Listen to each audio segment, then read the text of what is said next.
दोस्तों, हमारे देश का मीडिया पीएम मोदी के मान सम्मान को लेकर दिन रात डिबेट करता है, लेकिन चीफ जस्टिस बी.आर. गवई के मान सम्मान को लेकर एक डिबेट नहीं की गई। हमारे देश का media actor Sushant Singh suicide case को लेकर महीनों तक डिबेट कर सकता है, महीनों तक कार्यक्रम चला सकता है, झूठ सच सब कुछ परोस सकता है, लेकिन आईपीएस पूरण कुमार सुसाइड केस पर आखिरकार एक भी डिबेट क्यों नहीं? सांसद संजय सिंह ने मीडिया और मोदी सरकार पर गंभीर सवाल उठाए हैं। संजय सिंह ने मीडिया और मोदी सरकार को इस केस को लेकर आईना दिखाते हुए क्या कहा, उनका बयान आपको सुनाते हैं कि संजय सिंह इस पूरे मुद्दे पर देश को, मीडिया को, सरकार को क्या आईना दिखाते हैं। संजय सिंह का ये वीडियो हर किसी को सुनना चाहिए। क्या कहते हैं संजय सिंह, जरा सुनिए। जैन साथियों, एक आईपीएस अधिकारी का फाइनल नोट यानी कि अंतिम पत्र, यानी कि सुसाइड नोट, पूरण कुमार नाम के आईपीएस अधिकारी जिनकी दर्द, जिनकी पीड़ा अगर आप उस पत्र में पढ़ेंगे तो आप जान के हैरान हो जाएंगे कि आजादी के इतने साल के बाद भी एक वरिष्ठ आईपीएस अधिकारी को दलित होने की सजा मिल रही है और दलित जाति में जन्म लेने के कारण उसको इतना अपमान सहना पड़ता है, इतना अपमान सहना पड़ता है, इतनी प्रताड़ना झेलनी पड़ती है कि वो मौत को गले लगा लेता है। और यही पूरा मामला है पूरण कुमार का। आज मेन स्ट्रीम मीडिया में इसकी कोई चर्चा नहीं है, किसी टीवी चैनल पे कोई डिबेट नहीं हो रही है। सारा गोदी मीडिया सिर्फ और सिर्फ देश के प्रधानमंत्री और भारतीय जनता पार्टी की तारीफ करने में जुटा रहता है। मैं पूछना चाहता हूं, इतना बड़ा मामला हो गया, किस टीवी चैनल पर डिबेट हो रही है? ये कोई सामान्य बात नहीं है। हरियाणा काडर के इतने वरिष्ठ आईपीएस अधिकारी पूरण कुमार जी की जब आप पूरी गाथा पढ़ेंगे, जब वो पूरी कहानी सुनेंगे, आपकी आंखों से आंसू आ जाएंगे। 2022 से मामला चल रहा था और गुनाह क्या था उनका? एक मंदिर में वो चले गए, उनके मंदिर में जाने को मुद्दा बनाया गया उनके ही विभाग के द्वारा कि एक दलित होकर वो मंदिर में कैसे चले गए। आप सोचिए, एक आईपीएस अधिकारी मंदिर में चला गया क्योंकि वो दलित समाज से है, इसलिए उसको मुद्दा बनाया जाता है उनके ही विभाग के द्वारा। भारतीय जनता पार्टी के राज में हरियाणा में 2022 में उनकी पत्नी जो है वो आईएएस है। इससे बड़ी कौन सी नौकरी होती है हिंदुस्तान में? एक आईएएस, एक आईपीएस। पत्नी हरियाणा के मुख्यमंत्री के साथ उनके ऑफिस में काम करती हैं। पति एडीजी लेवल का अधिकारी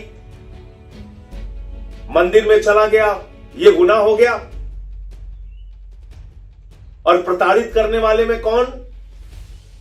वहां के डीजीपी का नाम सामने आया, हरियाणा राज्य के डीजीपी का नाम, हरियाणा राज्य के चीफ सेक्रेटरी का नाम, हरियाणा राज्य के कई अधिकारियों का नाम आया।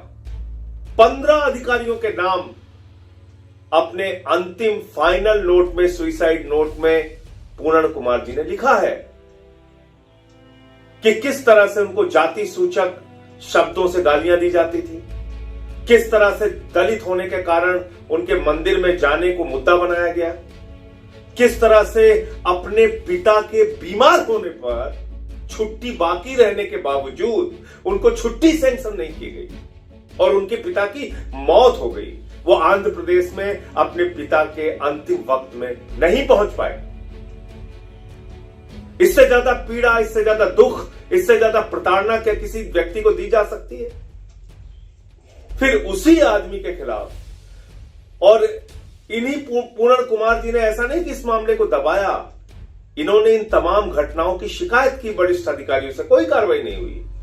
और सिर्फ शिकायत नहीं की, हरियाणा के, पंजाब के हाई कोर्ट में, चंडीगढ़ में हाई कोर्ट में याचिका दाखिल की, फिर भी कोई कार्रवाई नहीं हुई।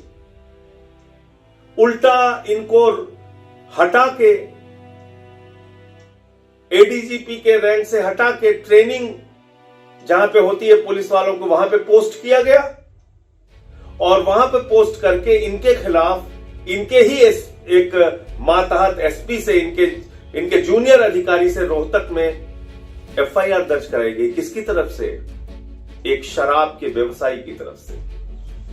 और यह कहा गया कि पूरन कुमार जी का जो स्टाफ था वो 2.5 लाख रुपए की रिश्वत मांग रहा था और एफआईआर दर्ज की गई पूरन कुमार के नाम पे। उसके बाद वो हताश होके, पीड़ित होके, दुखी होके, तकलीफ में होके अपने घर के नौकरों से कहते हैं मैं बेसमेंट में जा रहा हूं, मुझे कोई डिस्टर्ब नहीं करेगा। जाते हैं, 8 पेज की चिट्ठी लिखते हैं और आत्महत्या कर लेते हैं। मरने से पहले अपनी वो चिट्ठी अपनी पत्नी को भेजते हैं, अपने दोस्तों को भेजते हैं।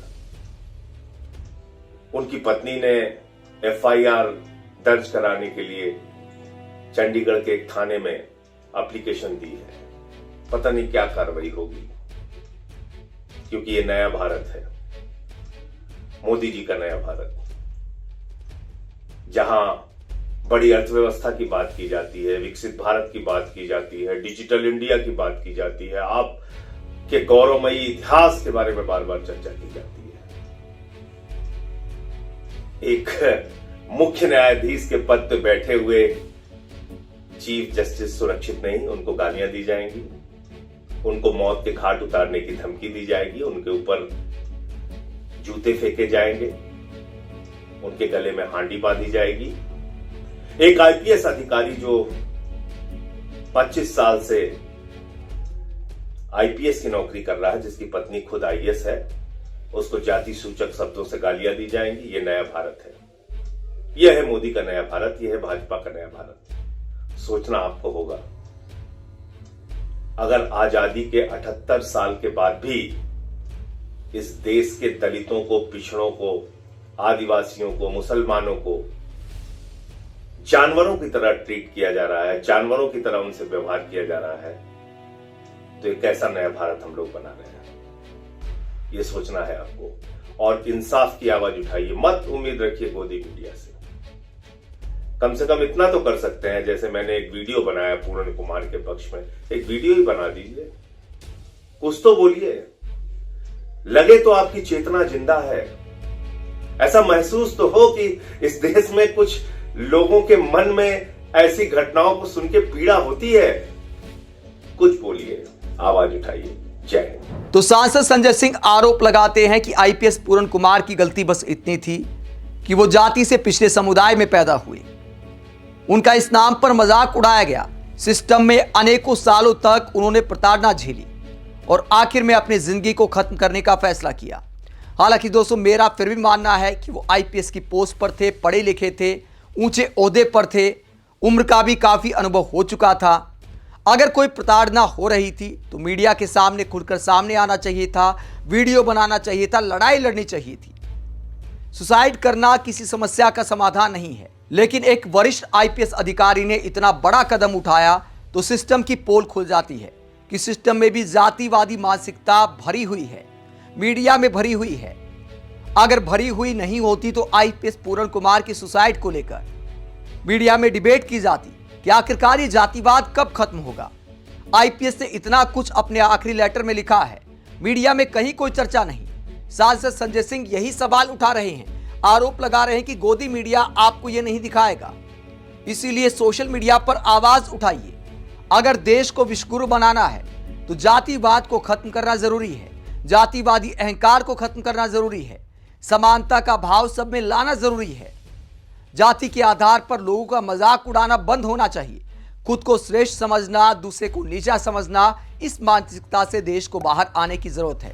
चाहे वो किसी भी मामले में क्यों ना हो, किसी भी जाति से क्यों ना जुड़ा हो, हर जाति, हर धर्म के व्यक्ति को बराबरी का अधिकार मिलना चाहिए, बराबरी का सम्मान मिलना चाहिए। सवाल ये भी उठता है कि जाति और धर्म के नाम पर आखिरकार ये भेदभाव कब खत्म होगा। विपक्षी नेता मोदी सरकार पर इसे बढ़ावा देने का आरोप लगा रहे हैं। हालांकि ये पुराने जमाने से भी चलता है। सरकार के तौर पर भी हमें चिंतन करने की जरूरत है और एक समाज के तौर पर भी हमें चिंतन करने की जरूरत है। जातीय अहंकार से बाहर आने की जरूरत है। आप इस पूरे मुद्दे को लेकर क्या सोचते हैं, कमेंट बॉक्स में अपनी राय जरूर दें। साथ ही चैनल को सब्सक्राइब भी करें। नमस्कार।